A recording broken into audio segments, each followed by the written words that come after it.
Magandang umaga po sa lahat. Tayo pong lahat ay tumayo bilang isang katawan kay Kristo.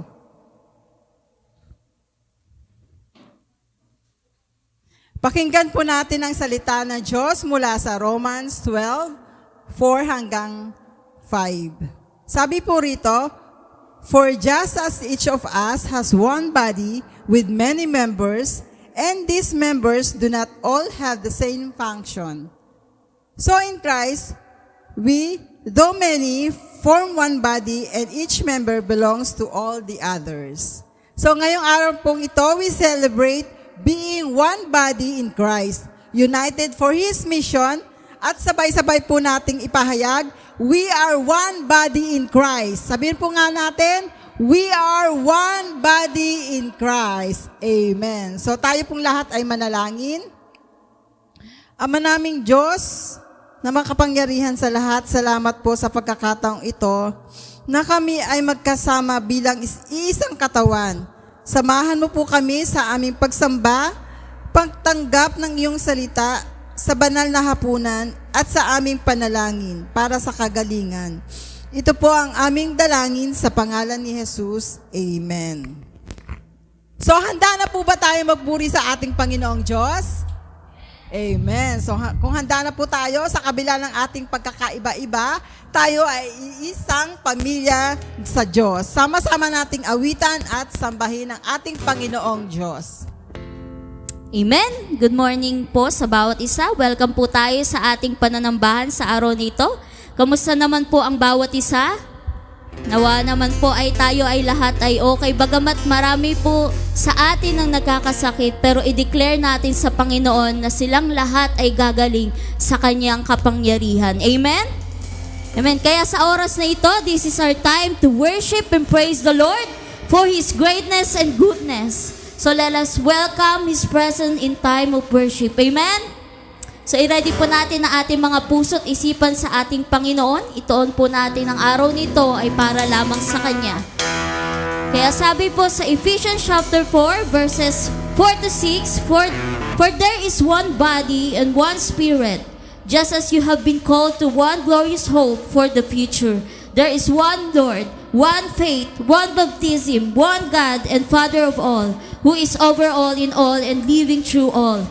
So let us worship the Lord for His greatness. Let us clap our hands.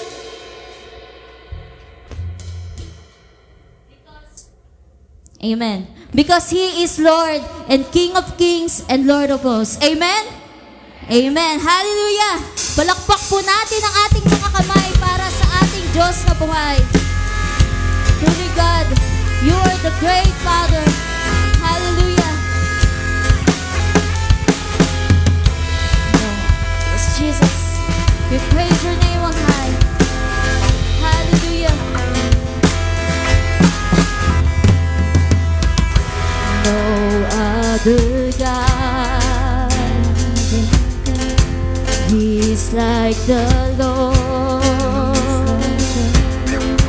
There's never been and never will be. Oh, powerful.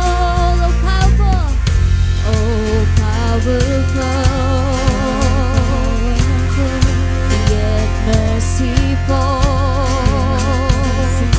how He gave us His Son to save us. One God, one faith, in Christ who died to set us free. One body, one spirit, believing in one glorious hope. United we worship Him, united we bow to Him. One God who is able.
shall praise thy name in earth, in sky and sea. You are holy, holy, holy, holy, merciful and mighty, God in three persons, blessed Trinity, Lord.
the God of glory and majesty. Yes, Lord, thank you for the life, Panginoon, na ipinagkaloob mo sa amin for the salvation, Lord God. Hallelujah. Lord, truly, you are the King of kings and Lord of all sa buhay namin, Panginoon. Hallelujah. Let's continue to worship the Lord. Yes, Jesus.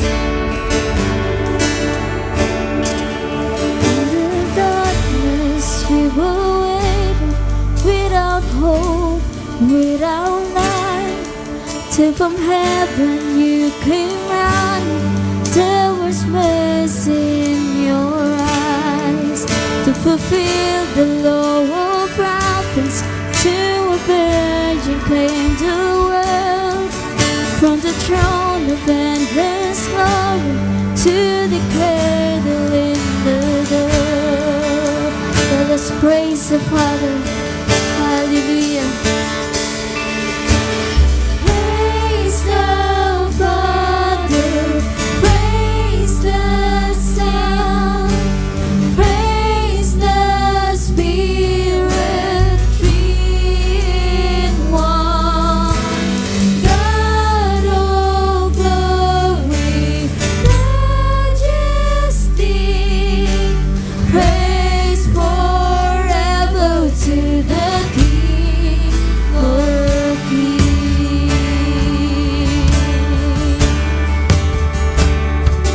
To redeem the whole creation, you did not despise the cross. For even in your suffering, you saw to the other side. Knowing this was our salvation, Jesus for us said you died. Jesus from heaven. Yes, Lord, you praise your name, oh God. Praise the Father, praise the Son, praise the Spirit, three in one. God of glory, majesty, praise forever to the King. Oh, praise the Father, praise the Father, praise the Son, praise the Spirit, three in one. God of glory, majesty, praise forever to the King of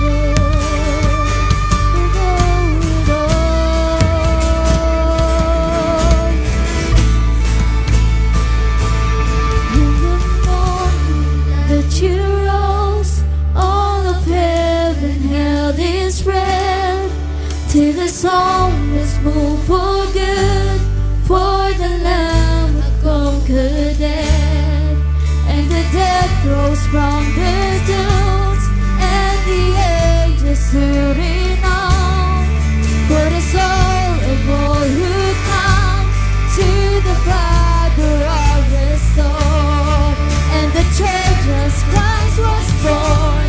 Then the Spirit filled the flame. Now this gospel true of all shall not kneel, shall not fade. By His blood and in His name, in His freedom I am free.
Thank you for your blood apply on us, Jesus.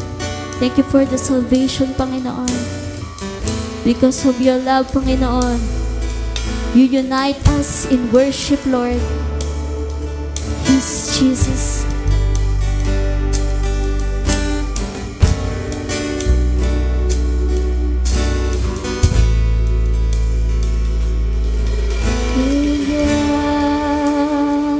Shed for me,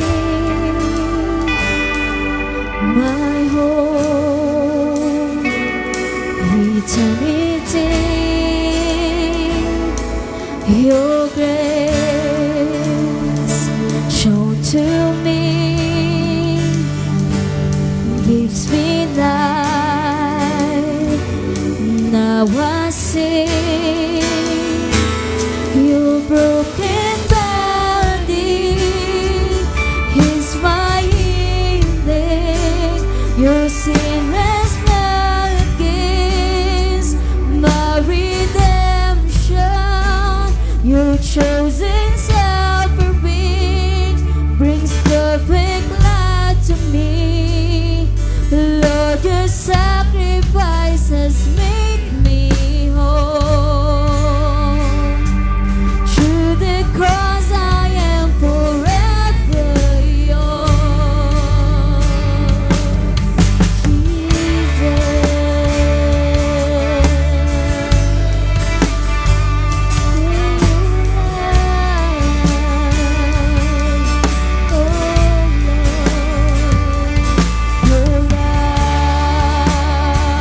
Put on me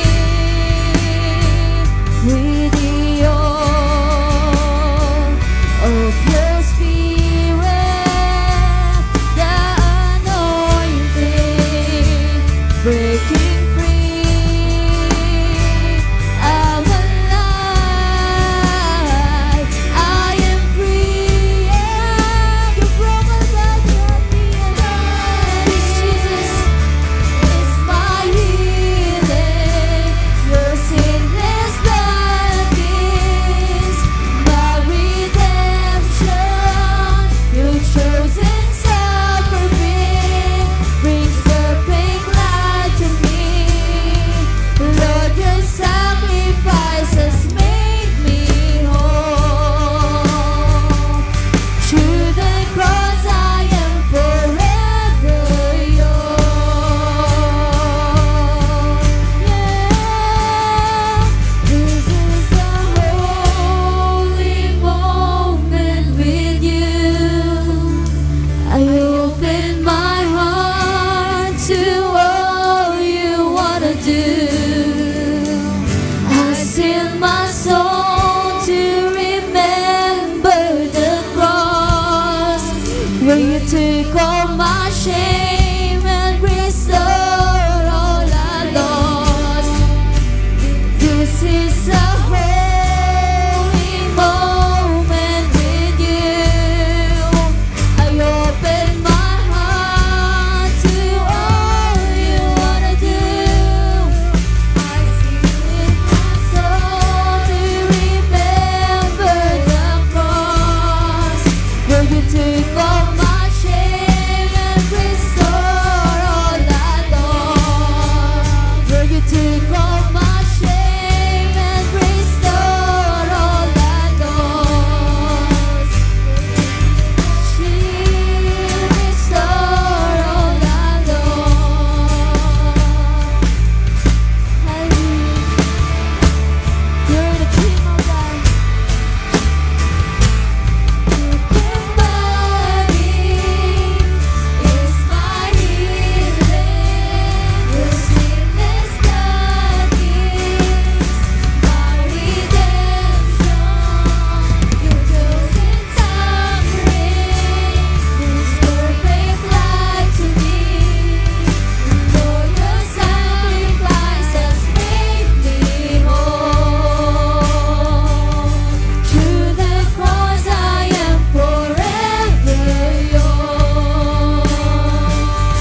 chosen suffering brings perfect light to me.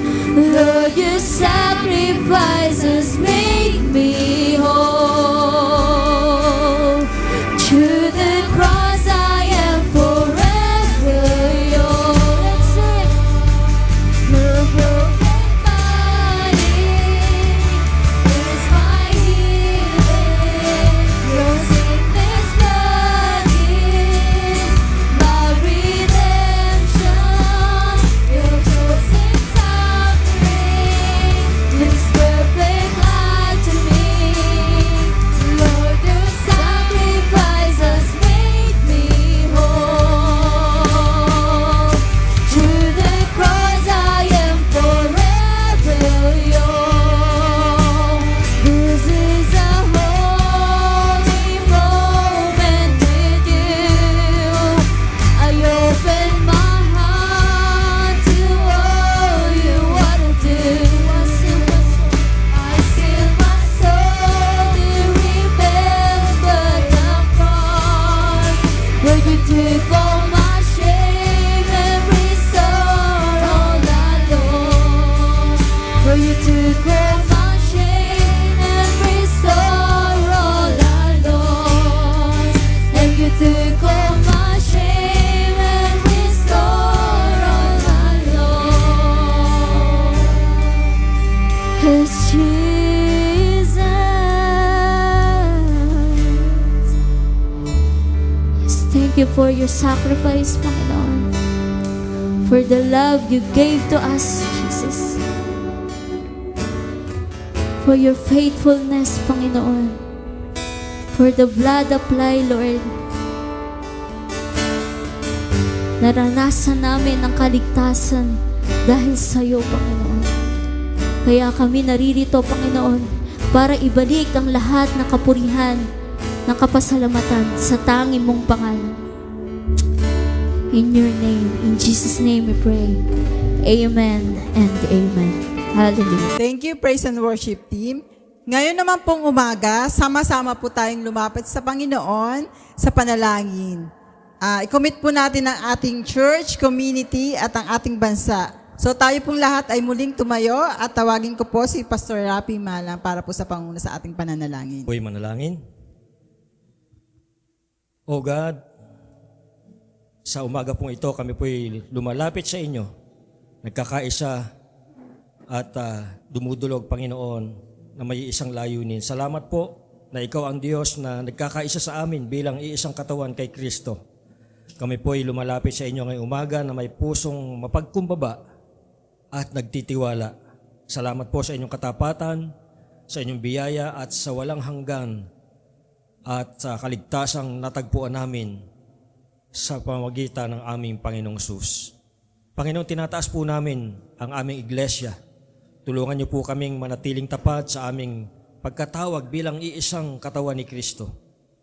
Palakasin niyo po ang bawat ministry, ang worship team, ang children's ministry, ang youth, ang men and women, at ang bawat families, Panginoon, at mga individuals, at lahat ng mga manggagawa, Panginoon. Nawa ang bawat isa ay magamit ang kanilang kaloob para sa ikatitibay ng katawan at sa paglago ng inyong kaharian. Panginoon, alisin niyo po ang anumang di pagkakaunawaan at palitan niyo po ito ng pagmamahalan, pagkakaisa at malasakit sa isa't isa. We pray that our church will be a light in this community and a testimony of your love. Aming Diyos, tinataas din po namin ang aming komunidad. Ikaw po ang nakakakita ng bawat pangailangan ng aming mga kapitbahay, mga pamilyang nahihirapan, mga kabataang naliligaw at mga pusong sugatan.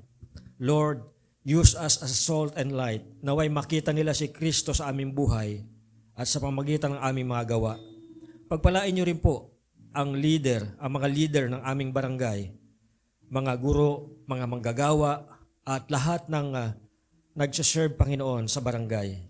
Bigyan niyo po sila ng karunungan, malasakit at katapangan upang magsilbi na may katapatan at integridad. Panginoon, tinataas din po namin sa inyo ang aming bansa, ang bansang Pilipinas.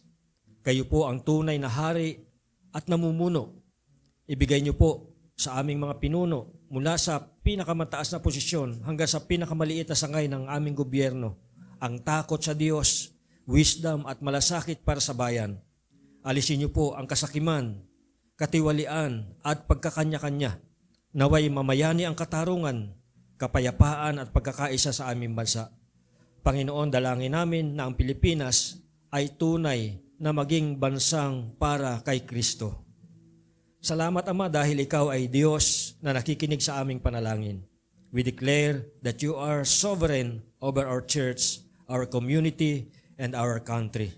We trust that You are at work even when we cannot see it. Ito po ang aming panalangin sa makapangyarihang pangalan ng aming Panginoong Sus. Amen. So, tayo pong lahat ay makinig sa salita ng Diyos mula sa Ephesians 4:1 hanggang 6, and then jump tayo sa 11 hanggang 16 na babasahin sa atin ni Luis Malang. Maaari po tayong muling tumayo bilang paggalang sa salita ng Diyos. Let us open our Bibles to Ephesians 4, verse 1 to 6. Ephesians 4, verse 1 to 6, and the other passage is 11 to 16. So it says here, as a prisoner for the Lord, then I urge you to live a life worthy of the calling you have received. Be completely humble and gentle. Be patient, bearing with one another in love. Make every effort to keep the unity of the Spirit through the bond of peace. There is one body and one Spirit, just as you were called to one hope when you were called. One Lord, one faith, one baptism, and one God, one Father of all, who is over all and through all in all. Verse 11 to 16. So Christ gave himself the apostles, the prophets, the evangelists, the pastors and teachers to equip his people for works of service, so that the body of Christ may be built up until we all reach unity in the faith and in the knowledge of the Son of God, and become mature, attaining to the whole measure of the fullness of Christ. Then we will no longer be infants, tossed back and forth by the waves, and blown here and there by every wind of teaching and by the cunning and craftiness of people in their deceitful scheming. Instead, speaking the truth in love, we will grow to become in every aspect the mature body of Him who is the head, that is Christ. From Him, the whole body, joined and held together by every supporting ligaments, grows and builds itself in love as each part does its work. Pagpalain po ang salita ng Diyos. Maaari na po tayong makaupo. Good morning, everyone. Ngayong month of October, just like in the past years, we are celebrating a month-long Mission Emphasis Month. And ang theme po natin this year ay pinamagatang All In. Yan. Naalala ko tuloy nung bata pa ako, kapag naglalaro kami ng text, pag gusto kong mabilisan, todo na, pati pamato, all in. So, pag sinabing all in, todo na yan, pati pamato, lahatan na yan. So, yan po ang ating tema ng ating Missions Emphasis Month this year, all in. At dito po ay feature yung 4 hashtags ng ating bagong leadership sa pangunguna ni Bishop Joseph Reyes. Yung pong 4 hashtags na yan ay one body, one direction, one vision, one mission. Yan. So, ano-ano ba yung mga hashtags na yan? Kasi last time, nung si Bishop Kahes, meron lang tayong 2 hashtag. No? Hashtag Deeper Life and hashtag Mission. So ngayon, 4 yung ating hashtag ng ating bagong bishop. No? So isa-isahin natin man. Isa-isahin natin ang bawat linggo. So, okay, ano ba yan? We are one body, moving in one direction, focused on one vision, committed to one mission. And we're all in. Sabihin nga natin, all in. Yan. Todo na to. So, this morning ay pag-uusapan natin yung unang hashtag, yung one body. Yan. Merong isang batang lalaki na araw-araw pumapasok sa school. Ang gamit-gamit niya yung kanyang bike. So meron siyang bike, yun yung kanyang ginagamit. Sinasakyan araw-araw, papasok sa school at pauwi. Isang araw, habang siya'y nagbabike papunta sa school, biglang naputol yung kadena ng kanyang bike. No? So hindi siya ngayon makaalis kahit anong pedal niya, hindi makatakbo yung bike niya kasi ay naputol yung kadena. No? So napansin siya ng isang tambay at tinulungan siyang ayusin ito. Habang inaayos nila yung bike, sabi nung lalaking tumulong sa kanya, kahit gaano kaganda ang bisikleta, kung isang parte lang ang masira, hindi na ito aandar. Tama nga naman. Kahit na gaano kaganda at kamahal yung iyong bisikleta, meron lang isang parte dyan na masira, meron isang parte na hindi gumana, hindi na yan tatakbo. At doon na-realize ng bata, oo nga pala, no? Kahit maliit lang ang kadena, importante pala siya. At kapag ito'y nasira, ay kahit na anong gawin niya, ay hindi tatakbo itong kanyang bike. Mga kapatid, ganoon din po ang church. Kahit na gaano kaganda ang building, kahit na gaano kagaling ang preacher, kung walang pagkakaisa at hindi gumagana ang bawat isa, hihinto ang mission ng church. Pero kapag ang lahat ng parte, kahit maliit, gumagana, tuloy-tuloy ang takbo ng katawan ni Kristo. Mga kapatid, lahat tayo ay gusto ng unity. Amen? Sino ba sa inyo ang ayaw ng unity? Kahit saan, sa pamilya, sa school, sa trabaho, sa barangay, sa sports team, ang gusto ay unity. Kapag may pagkakaisa, gumagaan ang lahat. Pero kapag may division, ang hirap. Parang laging mabigat. Lahat ay mabigat, walang nagkakaintindihan. Ganon din po sa church. Ang tawag sa atin ng Bible ay one body in Christ. At kung totoo nga na isa tayong katawan, ibig sabihin din ay dapat nagkakaisa tayo. Amen po ba? Sabi sa Bible, we are one body in Christ. At dahil sinasabi diyan sa Bible na tayo ay isang katawan, dapat bilang isang katawan, tayo po ay nagkakaisa. Sabi ni Paul sa Ephesians chapter 4, verses 1 to 6, walk worthy of the calling. No? Sabi niya, mamuhay tayo na naaayon sa pagkatawag ng Diyos sa atin. Ano ba yung pagkakatawag ng Diyos sa yan? No? Sabi niya, walk worthy of the calling. And then, yung mga sumunod na words doon, sabi niya, with humility, gentleness, patience, bearing with one another in love. Make every effort to keep the unity of the Spirit. There is one body and one Spirit, one Lord, one faith, one baptism, one God, and Father of all.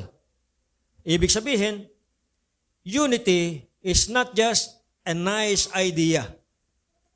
Unity is our identity. Dapat po, dito tayo makilala bilang mga Kristiyano.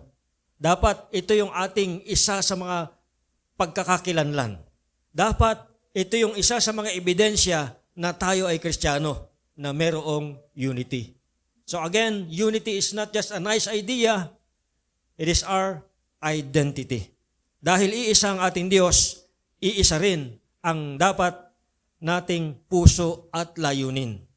Kaya ang tanong, ano ang mga katotohanan na dapat nating tandaan para ma-practice ang tunay na pagkakaisa bilang katawan ni Kristo? Yan po yung mga tanong o yun po yung katanungan na sasagutin natin sa umagang ito. Pero bagong lahat, tayo po ay manalangin. Dakilang Diyos, salamat po sa araw na ito na sa inyong salita ay sinasabi na kami po ay iisa sa inyong katawan. Na kami po ay bahagi ng inyong katawan at bilang isang katawan, Panginoon, na kayo po ang siya naming ulo, dapat po kami ay mayroong pagkakaisa. Dahil isa sa aming pagkakakilanlan bilang mga tagasunod po ninyo ay ang pagkakaisa. Kaya sa umagang ito, Panginoon, tulungan niyo po kami na sa pamamagitan ng inyong salita, makita po namin kung paano namin ipapractice, paano namin isasabuhay ang tunay na pagkakaisa sa inyong katawan. At dalangin ko po, Panginoon, ang inyong malala Espiritu ang siyang magmulat sa aming mga spiritual na mata. At dalayan ko po, Panginoon, na ang aming mga puso ay maging isang matabang lupa, Panginoon, na kung saan ang ihahasik ay mamumunga ng mas marami kaysa inihasik. Pagpalain niyo po ang inyong salita na aming pagbubulayan sa umaga ito. Ito ang dalangin sa pangalan ni Jesus. Amen.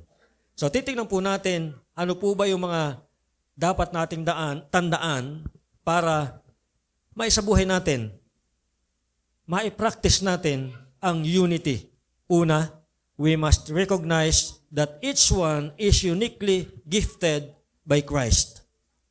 Sabi sa verse 7, to each one of us, grace was given according to the measure of Christ's gift. Ibig sabihin po nito, ang bawat isa sa atin, tingnan mo yung katabi mo.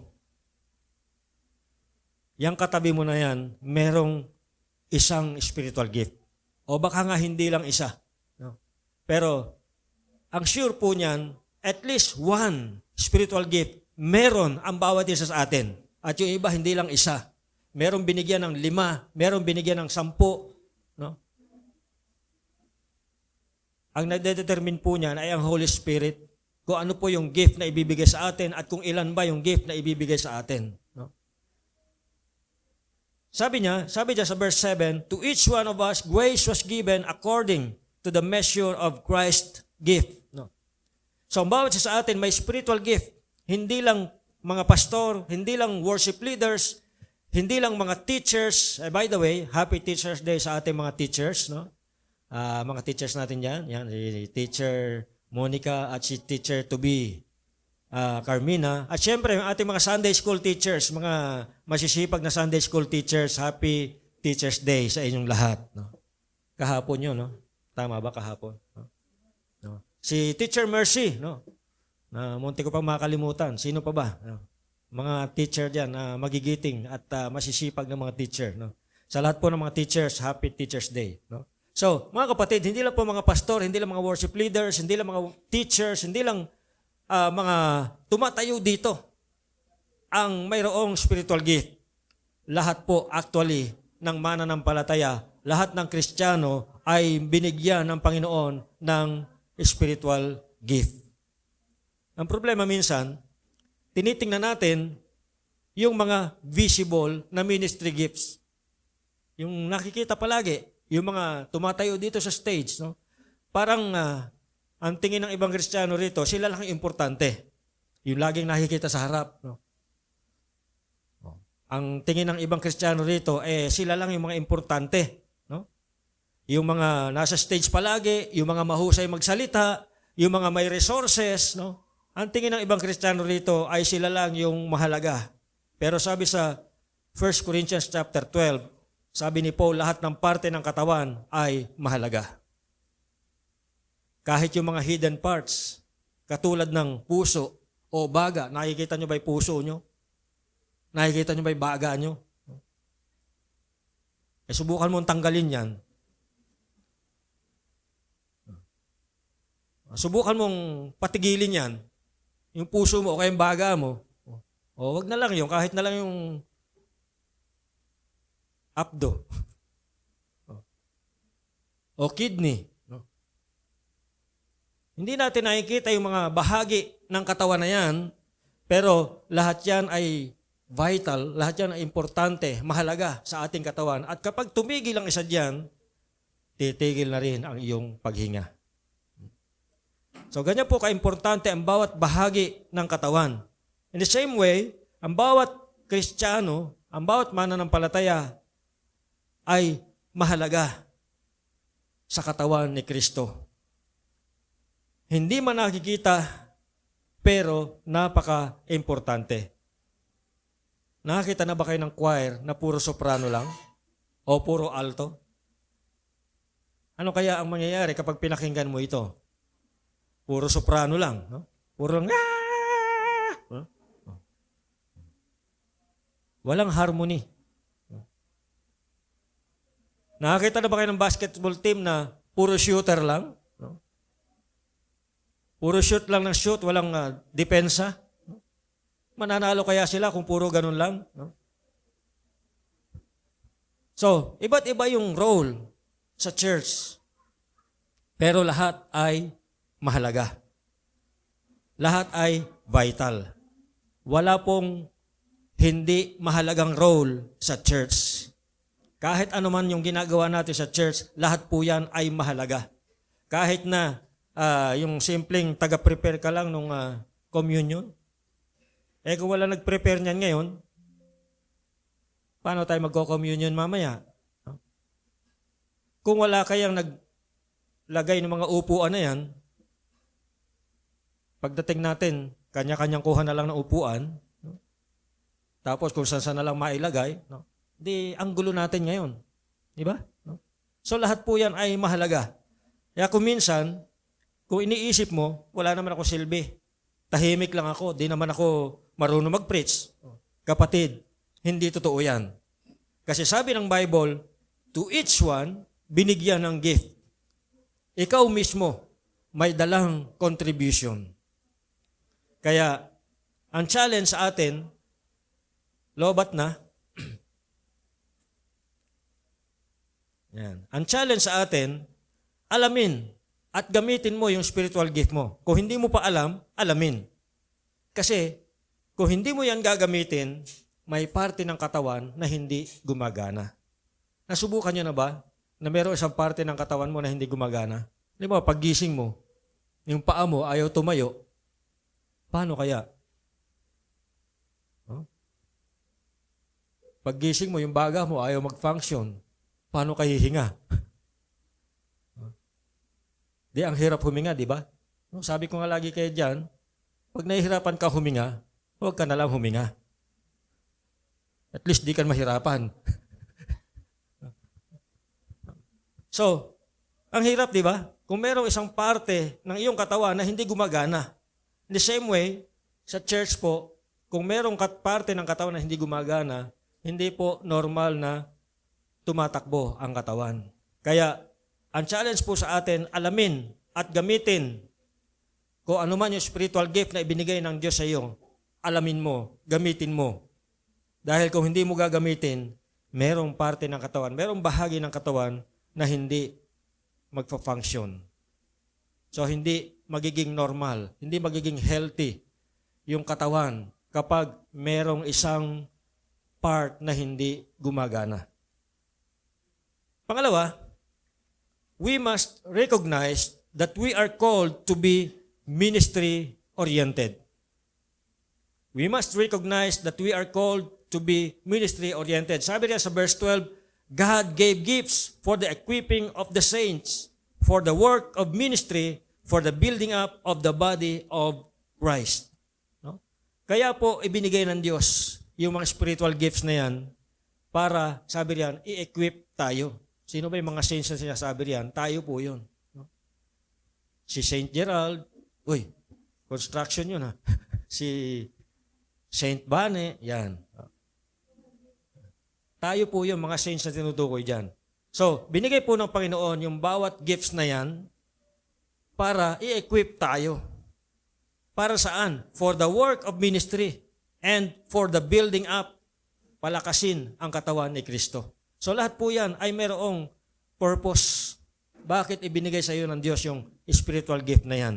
Para i-equip, ma-equip ka for the work of ministry at palakasin ang katawan ni Kristo. So dito po, dalawang bagay yung malinaw dito sa verse na ito. Una, our gifts are for others. Yan.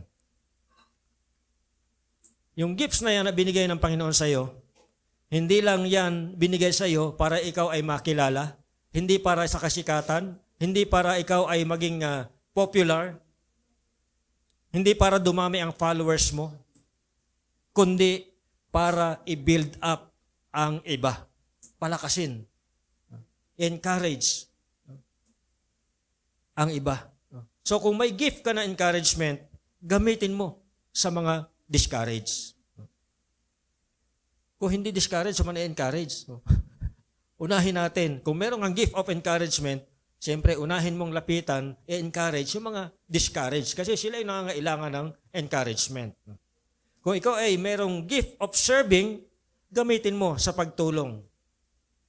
Kung gift mo ay giving, gamitin mo sa pagbibigay para umabot ang gospel o umabot ang gospel sa mas marami. So, kung ano po yung gift na ibigay na yan sa iyo ng Panginoon, gamitin natin. Hindi lang para sa sarili, kundi para i-build up ang ating mga kapatid sa Panginoon. Pangalawa, our gifts help us grow in maturity. Sabi ni Paul, para hindi tayo tossed by the waves, para hindi tayo parang alon sa dagat na sinisiklot-siklot ng hangin, na kung saan tangayin na lang ng hangin. So walang direksyon, kung saan lang siya dalhin ng hangin. So sabi ni Paul, para hindi tayo ganun, dapat yung spiritual gifts natin, gamitin natin para tayo ay mag-mature, to grow in maturity. So, at the same time, dahil tayo ay matured sa pananampalataya, hindi tayo madaling matitisod, hindi tayo madaling maaakay ng mga maling katuruan. Especially sa panahon ngayon, napakaraming maling katuruan na lumalabas. At kung hindi po tayo magiging watchful, kung hindi po tayo magiging aware at alert, no, baka tayo ay matangay ng mga maling katuruan.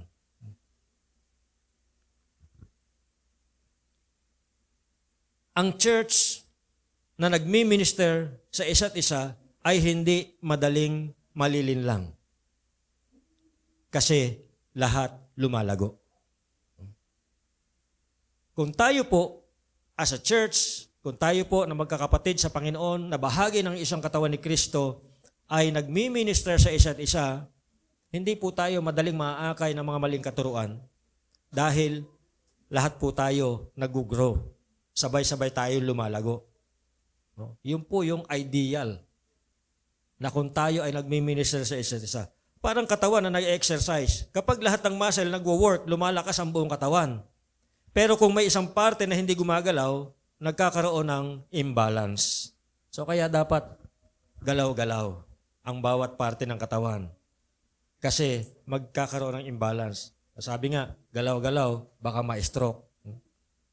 So kaya dapat, katulad ng physical body natin na nag-exercise para lahat ng muscle nagwo-work, lahat ng parte ay gumagana, ganun din po sa church. Kapag lahat tayo nagmi-minister sa isa't isa, nagiging healthy ang body. At kapag healthy sa loob, siyempre malakas yan sa labas. When the body is healthy inside, it is powerful outside. So kaya dapat dun muna sa loob maging healthy tayo. No? So that maging powerful po tayo outside. So, mga kapatid, in line with this, ano po yung pwede nating gawin starting this week? Ano ba yung mga pwede nating gawin? Pagkarinig natin itong mensaheng ito, lalabas tayo dyan mamaya. Pagkatapos nating magsalo-salo, lalabas tayo dyan sa pintuan na yan. Ang tanong, ano ba yung pwede nating gawin starting this week? Una, you have to discover your gift. Alamin mo, ano ba yung gift na binigay sa iyo ng Diyos? Kung hindi mo pa alam, ito ay para sa mga hindi pa alam. No? Pero kung alam mo na, dapat ginagamit mo yan para sa paglilingkod sa Panginoon. Para palakasin ang kapwa mananampalataya at para paglingkuran ang Panginoon sa pamagitan ng gift na ibinigay niya sa iyo. Yung spiritual gift. No? So kung hindi mo pa alam yung spiritual gift, discover your gift. No? Mag-pray ka.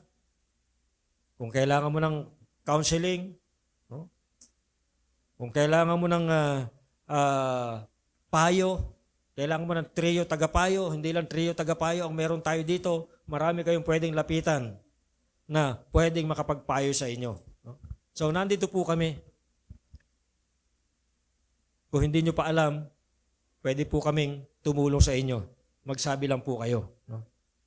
Pwede ka rin gumamit ng mga spiritual gifts, test, or mga survey questionnaire para magkaroon ka ng idea. Actually, merong doon sa wider, meron tayong form doon na kung saan ay magkaroon ka ng idea, ano ba yung mga spiritual gifts mo. So if i-fill up mo lang yung form na yun, may mga questions doon, sasagutan mo lang, if i-fill up mo lang, pwede mong ma-discover at magkaroon ka ng idea ano ba yung mga spiritual gifts mo. No? So, lumapit lang po kayo kung hindi nyo pa alam yung inyong gift. No? Pangalawa,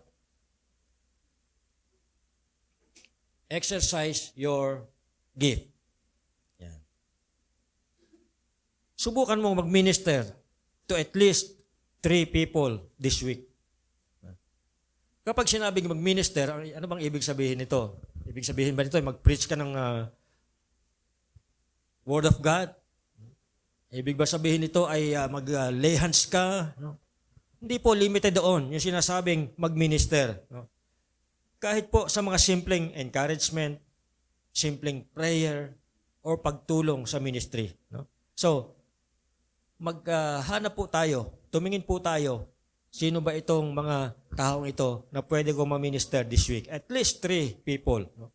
Kumustahin mo siya, oy kapatid, kumusta ka na? Ano ba yung pwede ko pag-pray sa'yo? No? So, you can minister sa pamagitan nito, kahit sa chat lang. No? Ay, kung gusto mo punta sa bahay, di mas maganda para may personal touch. No? Pero kung wala kang time, pwedeng i-chat lang. No? Kumustahin, ano ba yung pwedeng pag-pray? No?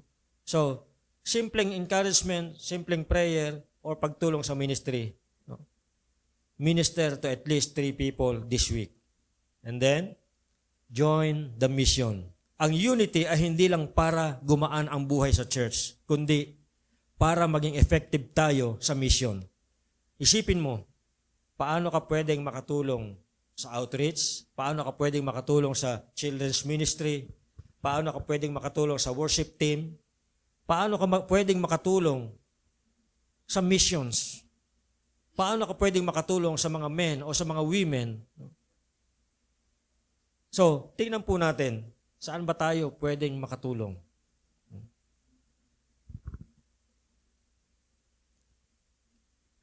Tingnan po natin ito. Alam nyo ba itong mga gansa o geese? Sila po'y lumilipad at nakararating sa malalayong lugar. Now, sa kanila pong paglipad papunta sa malalayong lugar, sila po ay palaging nasa V formation.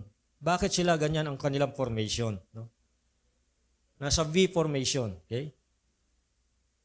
Ayon sa pag-aaral, kaya ganyan sila naka-formation ng V formation kapag sila lumilipad. No?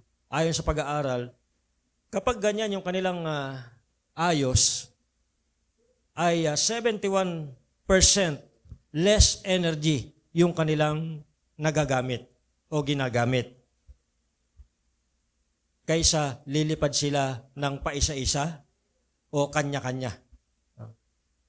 Kung lilipad siya ng mag-isa, and of course, hindi siya mas malaking energy yung kinakailangan niyang i-exert.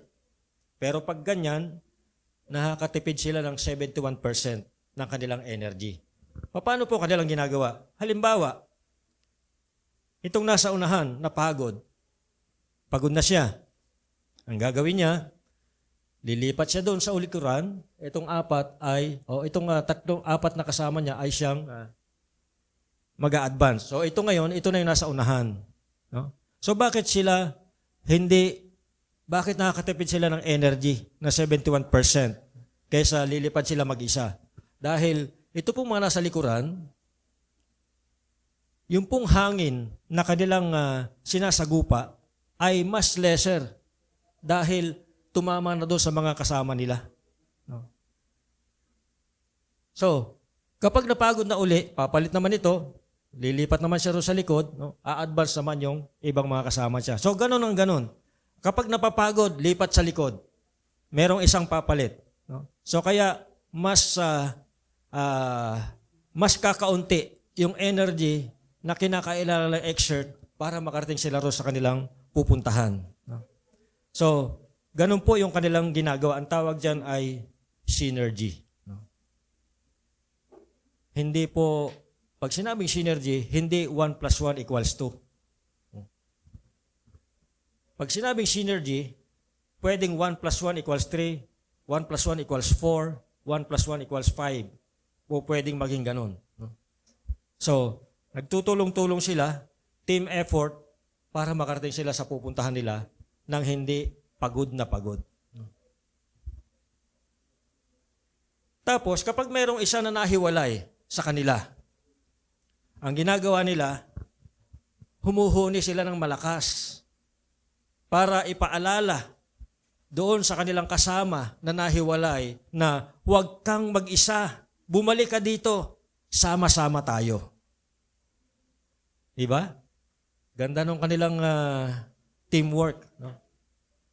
Kapag merong isang nawala, huhuni sila ng malakas, sabay-sabay, para sabihan yung kanilang kasama, hoy, hindi ka nag-iisa. Bumalik ka rito, magsama-sama tayo. Mga kapatid, dapat ganun tayo mga Kristiyano. Ganun tayo bilang church. Kapag sama-sama, mas malakas. Kapag nagpapalitan at nagtutulungan, mas nakakarating tayo sa ating layunin. At kapag may naliligaw o humihina, naroon tayo para magpaalala at magsuporta. Unity is not just a good idea, it is God's design. At kapag ang katawan ni Kristo ay healthy sa loob, siguradong magiging powerful sa labas para sa kanyang mission. Mga kapatid, tandaan po natin, unity is not optional. It's who we are. We are one body, with one spirit, one Lord, one faith, and one God. Kapag ginagamit natin ang ating mga spiritual gifts sa isa't isa, lumalago tayo sa maturity. At kapag healthy tayo sa loob, mas nagiging mas malakas tayo sa labas para abutin ang mundo para kay Kristo. So, let's live as one body, united in Christ, serving one another, and fulfilling God's mission together. Tayo po'y manalangin. Panginoon, salamat po dahil tinawag niyo kami bilang iisang katawan kay Kristo. Patawarin niyo po kami kung minsan nakikita namin ang aming sarili na walang halaga o kaya'y mas mataas kaysa sa iba.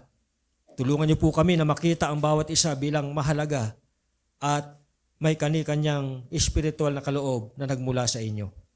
Gabayan niyo po kami na gamitin ang aming gifts upang maglingkod sa isa't isa at upang ang buong iglesia ay maging malusog, lumago sa maturity at maging malakas sa mission. Naway makita ng mundo ang pagkakaisa ng inyong katawan at sila'y mahikayat na sumampalataya din kay Kristo. Sa Kanya ang lahat ng papuri at kalwalhatian sa pangalan ni Jesus. Amen. Salamat, Pastor Rapi, sa napakagandang mensahe na i-share mo sa amin. Unity, yung pagkakaroon ng unity sa bawat isa sa ating church. So, bilang tugon po sa pag-ibig ng Diyos, ibalik po natin ang ating mga kaloob, ang ating mga ikupo sa ating Panginoon. So, para po sa ating tithes and offering, pangunahan po tayo ni Jenny Rose. Salamat po, Pastor Rafi, sa magandang mensahe na dinala mo ngayong umaga. Para naman po, dadako na po tayo sa ating pagbibigay sa umagang ito. Inaanyayahan ko po ang bawat isa na makibukas sa Genesis 4:4. Genesis chapter 4 verse 4, sinasabi po dito sa salita ng ating Panginoon, kinuha naman ni Abel ang isa sa mga panganay ng kanyang kawan, pinatay niya ito at inihandog ang pinakamainam na bahagi. Si Yahweh ay nasiyahan kay Abel at sa kanyang handog. Pagpalain po ang pagbasa ng salita ng ating Panginoon, maaari na po tayong magbigay.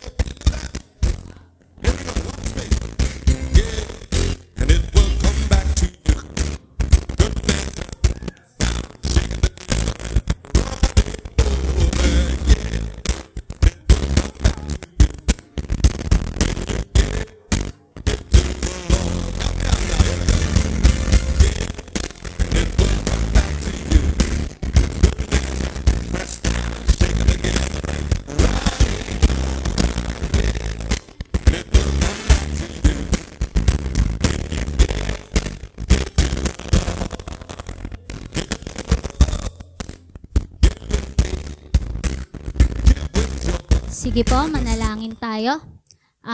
Aming Diyos na makapangyarihan sa lahat, patuloy po namin kayong itinataas sa araw na ito, Lord.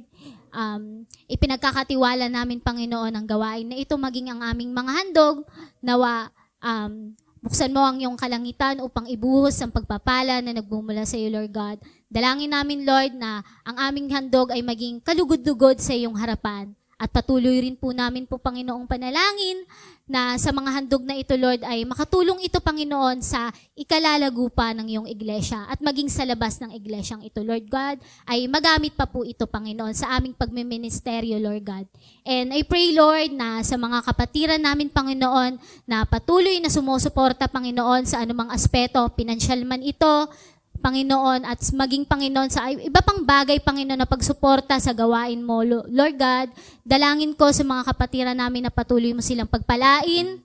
Ingatan mo, Panginoon, ang kanilang mga buhay at patuloy, Panginoon, na ibalik ang pagpapala na nagmumula sa iyo, Lord God. At naniniwala kami, Panginoon, na sa lahat ng bagay ay walang imposible sa iyo, Lord, sapagkat tunay kang tapat at makapangyarihan. At ang iyong yaman ay malawak, Panginoon, para sa iyong mga anak na totoong sumusunod at naglilingkod sa inyo, Lord God. At dalangin namin, Lord, maging sa mga kapatid namin na walang kakayahan magbigay financially, Lord, dalangin namin na patuloy mong katagpuin ang lahat ng kanilang pangangailangan at sa mga darating na araw, Lord, ay maipagkaloob din nila yung ninanais ng kanilang mga puso, Panginoon.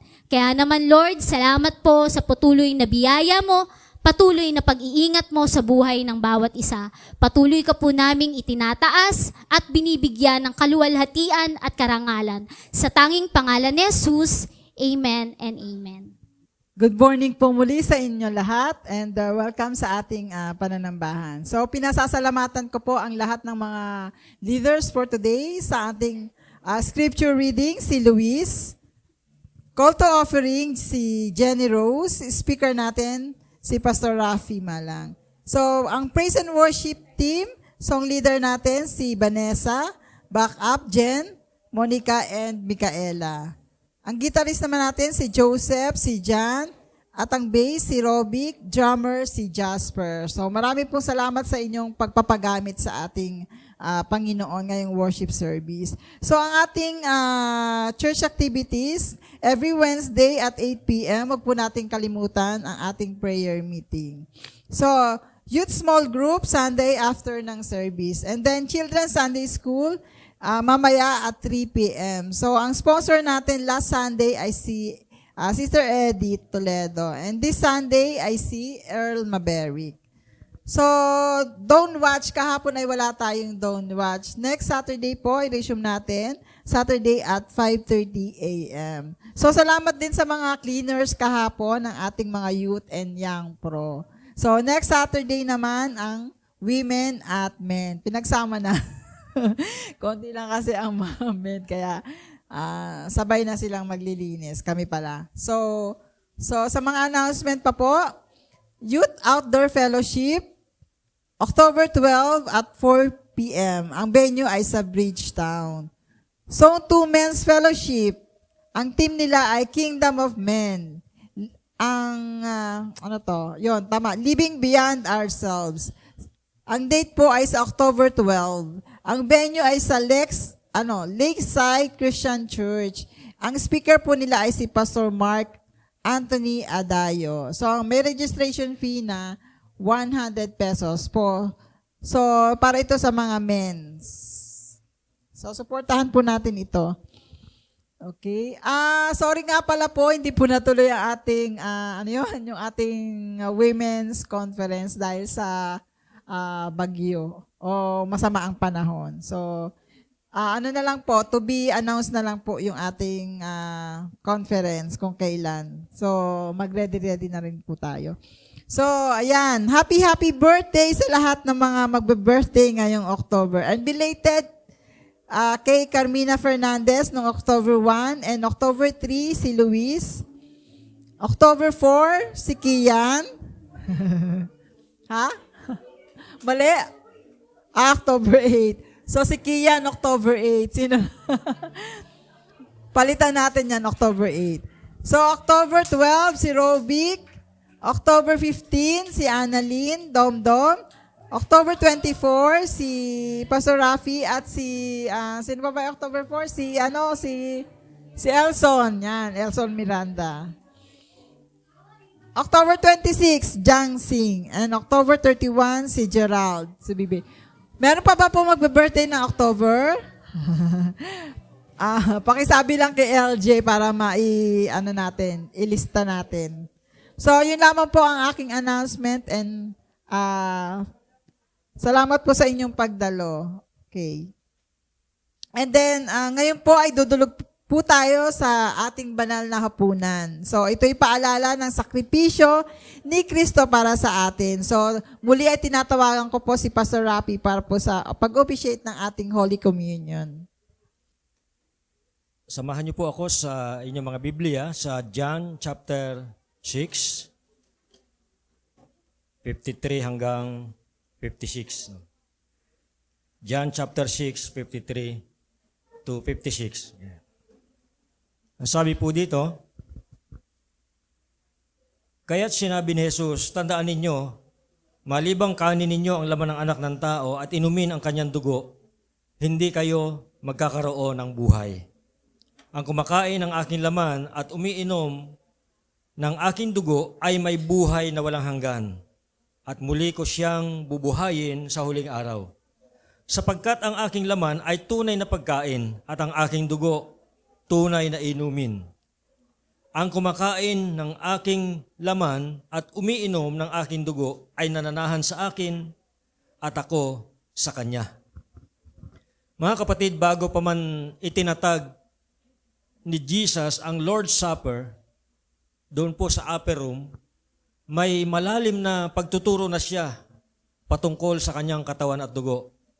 Dito nga po sa John chapter 6, verses 53 to 56, ito po yung kanyang mga sinabi. No? Yung pong aking binasa kanina. Sabi sa English, unless you eat the flesh of the Son of Man and drink His blood, you have no life in you. Whoever eats my flesh and drinks my blood has eternal life, and I will raise them up at the last day. For my flesh is real food, and my blood is real drink. Whoever eats my flesh and drinks my blood remains in me, and I in them. Ito po yung matinding pahayag ni Jesus. Siya mismo ang tinapay ng buhay.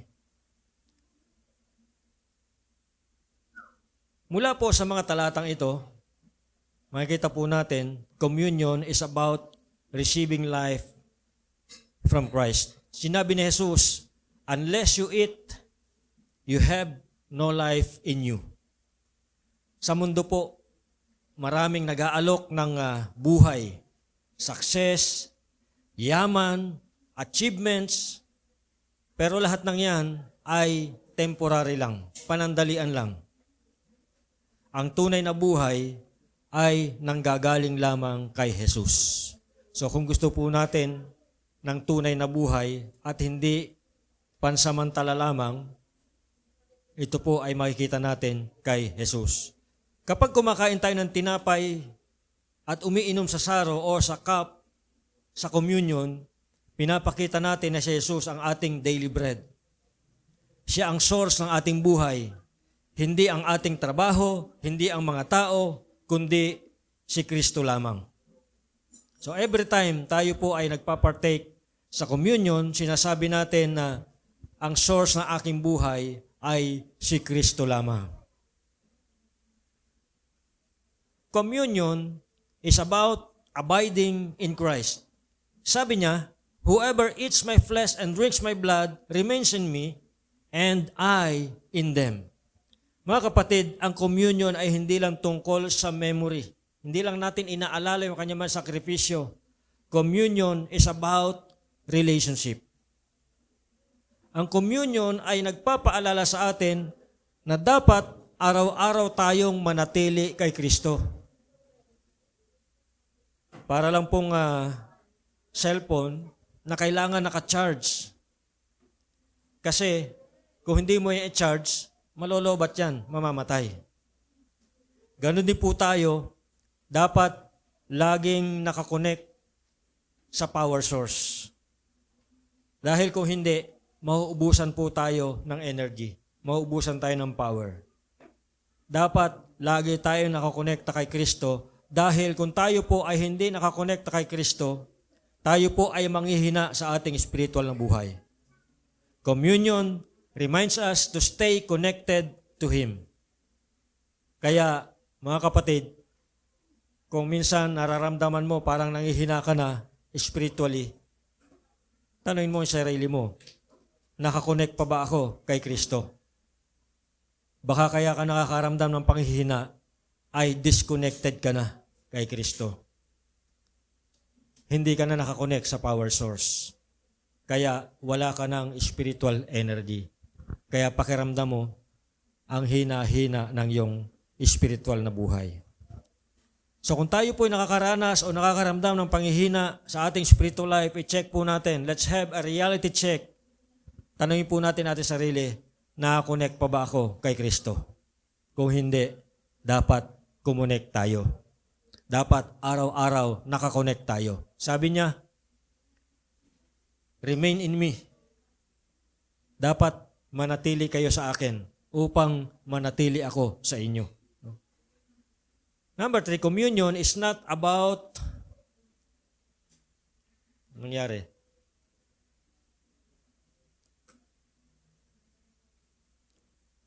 Communion is about the promise of eternal life. Sabi niya, whoever eats my flesh and drinks my blood has eternal life, and I will raise them up at the last day. Tuwing communion po, pinapaalala sa atin ni Jesus na ang ating kwento ay hindi nagtatapos sa kamatayan. Dahil meron po siyang binigay na pag-asa sa atin. Yung pag-asa ng muling pagkabuhay. Yung pag-asa ng buhay na walang hanggan. Kapag tayo po ay kumakain at umiinom sa hapag ng Panginoon, sinasabi natin, Lord, I believe, my hope is in you, my future is in your hands. Sinasabi natin na, Panginoon, ang future ko, hawak mo. Mga kapatid, sa ating paglapit sa hapag ng Panginoon, 3 paalala po yung sinasabi rito mula sa talatang binasa natin kanina. Una, si Kristo ang ating buhay. Christ is our life. Si Kristo ang ating abiding presence. Si Kristo ang ating eternal hope. Siya ang ating tinapay ng buhay. And because He is our abiding presence, dapat manatili tayo sa Kanya. And because He is our eternal hope, siya ang nagbibigay ng katiyakan ng buhay na walang hanggan sa bawat isa na nanampalataya sa Kanya. Mamaya, kapag hawak na natin yung tinapay at saro, lumapit tayo ng may pananampalataya, pasasalamat at pag-asa. Tayo manalangin. Panginoong Hesus, Ikaw ang tinapay ng buhay. Salamat po sa inyong katawan na nabayubay sa krus para sa amin at sa iyong dugo na dumaloy para sa aming kapatawaran. Panginoon, dumudulog kami sa inyo sa umagang ito. Pakalinisin niyo nga po ang aming mga puso na sa aming pagtanggap ng tinapay at ng saro, tanggapin namin ito sa kaparaanang karapat-dapat, Panginoon. Dalayan ko nga po na ang inyong banal na Espiritu ang siyang muling maghari sa aming buhay, magkontrol ng aming buhay. Patawarin niyo po kami at pakalinisin sa lahat ng aming mga kasalanan, sa isip, sa salita at sa gawa, kagaya ng inyong pinangako sa inyong salita, na kung ipapahayag namin ang aming mga kasalanan, kayo po ay tapat at kami po ay lilinisin sa lahat ng karumihan. Pakalinisin niyo nga po ang aming mga puso at isipan sa mga oras na ito upang maging karapat-dapat po kami sa pagtanggap ng tinapay at saro sa umagang ito. Habang tinatanggap po namin ang tinapay at ang saro, palalimin niyo po ang aming pananampalataya, panatilihin niyo po kaming nakakabit sa inyo, Panginoon, at patatagin niyo ang aming pag-asa sa buhay na walang hanggan. Dalangin sa pangalan ni Jesus. Amen. Ang banal na hapunan o Lord's Supper or Communion ay paalala sa lahat po o paanyaya sa lahat ng nagsuko ng kanyang buhay nanampalataya at tumanggap sa Panginoon bilang Panginoon tagapagligtas ng kanyang buhay. Kung kayo po ay nakatitiyak na sa inyong puso ay tinanggap nyo si Kristo bilang inyong Panginoon tagapagligtas, ay maaari po kayo makibahagi ng communion. Pero kung kayo po ay nag-aalinlangan pa at hindi pa nakatitiyak, ay pwede naman pong ipagpaliban muna ang pakikibahagi sa banal na hapunan. So, at this point po ay tayo po ay lumapit at kumuha ng tinapay at juice at mamaya po ay sabay-sabay natin kakainin at inumin. Sige po, pwede na po natin simulan.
Tayo po tumayo.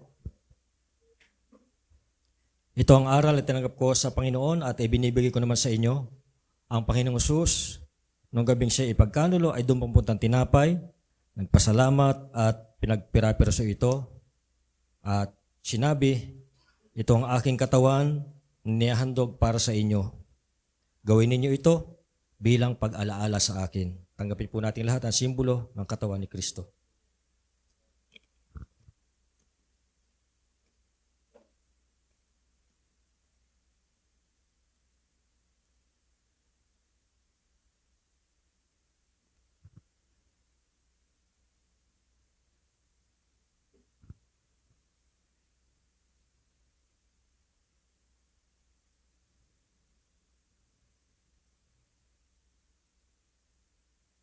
Gayon din naman matapos maghapunan ay hinawakan niya ang saro at sinabi, ang sarong ito, ang bagong tipan na pinagtitibay ng aking dugo. Tuwing iinumin ninyo ito, gawin ninyo bilang pag-alaala sa akin. Sapagkat tuwing kakain kayo ng tinapay na ito at iinom sa sarong ito, ipinapahayag ninyo ang kamatayan ng Panginoon hanggang sa muling pagparito niya. Tanggapin po nating lahat ang simbolo ng dugo ni Kristo.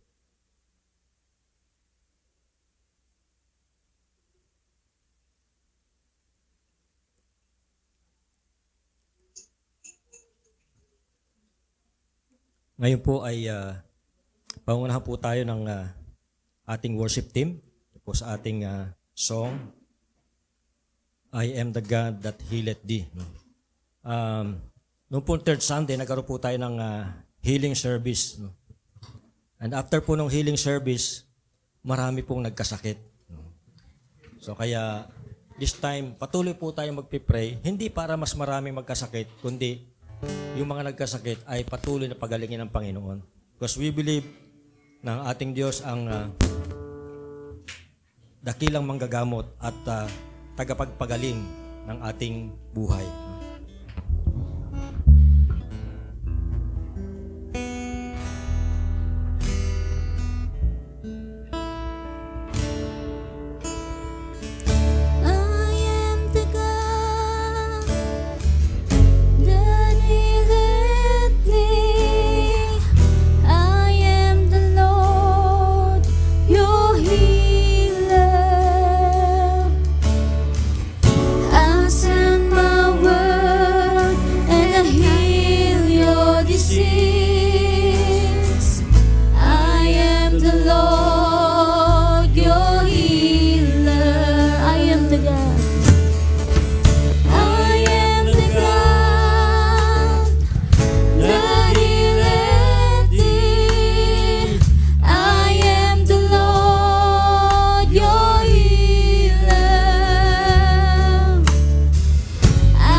Lumapit po tayo sa Panginoon. Kung ano man po yung dinaramdam natin, mga karamdaman, mga sakit na nagpapahirap sa ating physical bodies, nagpapahirap sa ating emosyon, nagpapahirap sa ating kaluluwa, ilapit natin sa Panginoon at manampalataya tayo na Siya ang ating tagapagpagaling. Sabi doon sa ating inaawit kanina, You sent your word and you healed my disease. By His word, maaari matanggap natin, makamtan natin ang kagalingan na nagmumula sa Kanya.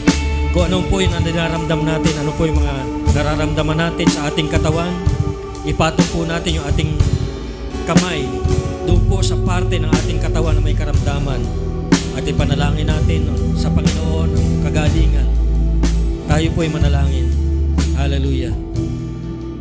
Aming mapagpalang Diyos, kami po ay lumalapit sa inyo na may pananampalataya at pagtitiwala.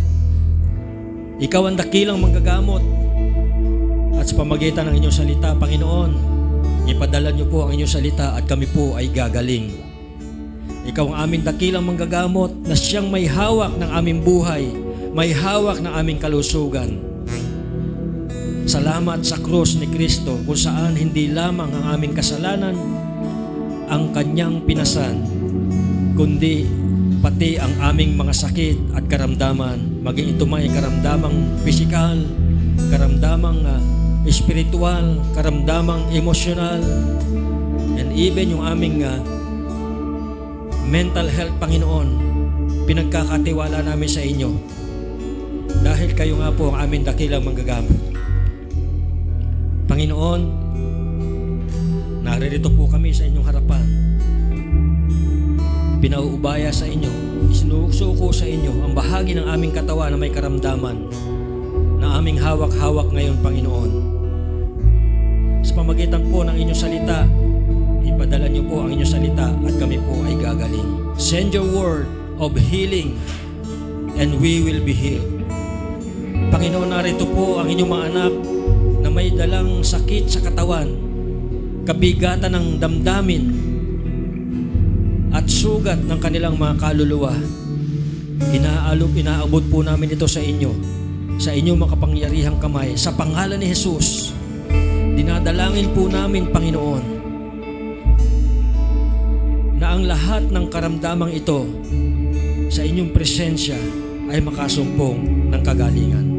Dinadalangin po namin ang kagalingan, kagalingan ng katawan, kagalingan ng isip, kagalingan ng emosyon, kagalingan ng espiritu. Lahat ng bahagi ng aming katawan, inaalay namin sa inyo, idinudulog namin sa inyo, Panginoon. Hipuin niyo po ang may mga sakit at palakasin ang kanilang katawan. Ibigay niyo po ang kapayapaan sa mga may dinadalang kabigatan. Pawiin niyo po ang pangamba at takot at palitan ito ng tiwala at kagalakan na nagmumula sa inyo. Panginoon, palakasin niyo rin po ang aming mga pananampalataya. Nawa ang kagalingan na tatanggapin namin ay maging patotoo ng inyong kapangyarihan at ng inyong walang hanggang pag-ibig. At kung ang kagalingan ay hindi pa dumating sa oras na ito, bigyan niyo po kami ng lakas na maghintay, ng tibay na magtiwala at ng pag-asa na hindi magmamaliw. Sa lahat ng ito, ikaw lamang, Panginoon, ang aming inaasahan.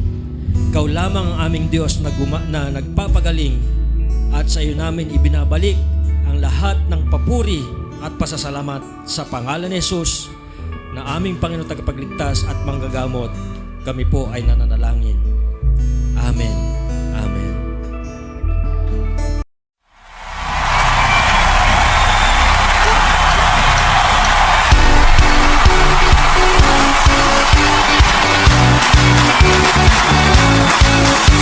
Oh, you are God, and we lift you up. We'll keep singing, we'll keep praising, we won't stop giving all we got, 'cause you're worthy of all glory. Oh, there is no other, you are forever, Lord, over all. There's nobody like you, no one beside you. That's what we're singing out to you. Let endless praise resound every night and day, and with no delay. Let endless praise resound. Let's go.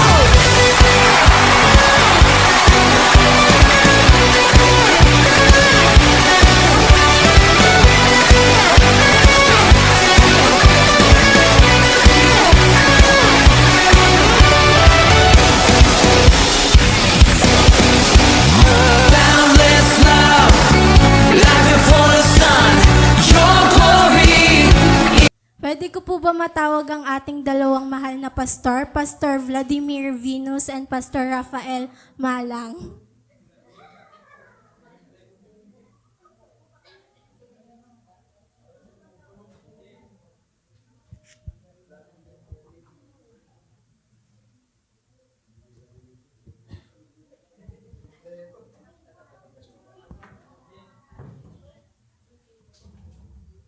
Certificate of Appreciation. This certificate is awarded to Pastor Rafael Yamsuan Malang.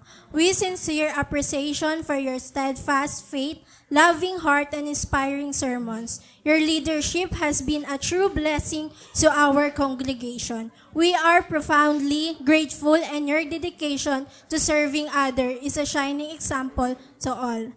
With signature of Youth President and Youth Vice President. Certificate of Appreciation. This certificate is awarded to Pastor Vladimir Pamungas Venus.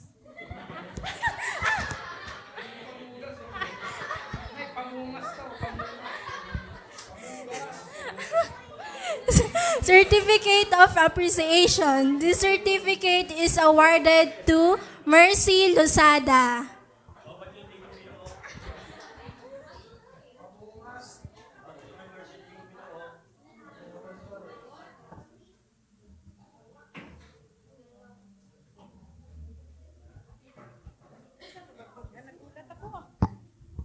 Certificate of Appreciation. This certificate is awarded to Pastora Jenny Asistaton.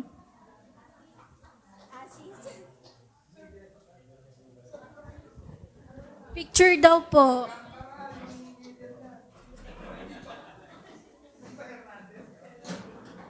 Pwede ko din po bang matawag yung mga asawa ng ating mahal na pastor? Pastora Helen and Pastora Cathy.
Picture daw po.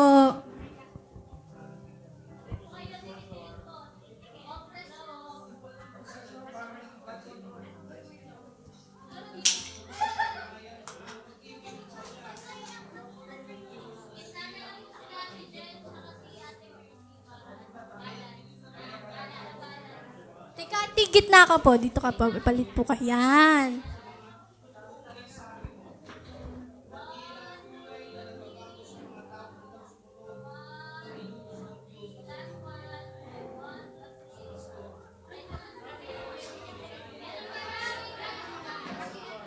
Yung mga may gusto pa pong ibigay, pwede na po magbigay.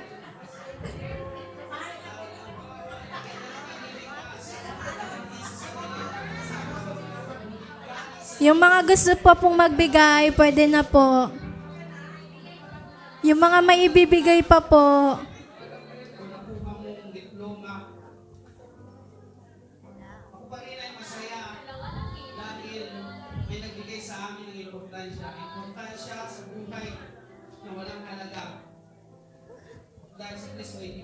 Yung mga gusto pa pong magbigay.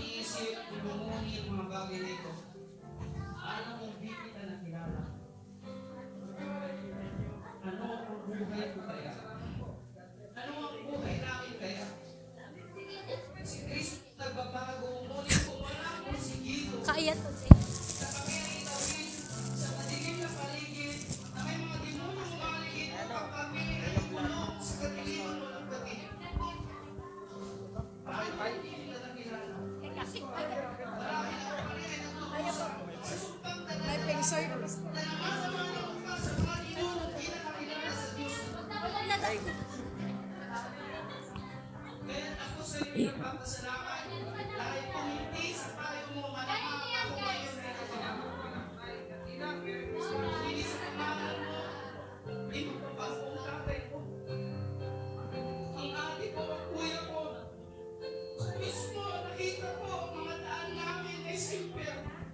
We, the Encov family, we love you, our Pastor Vladimir and Pastor Rafael Malang.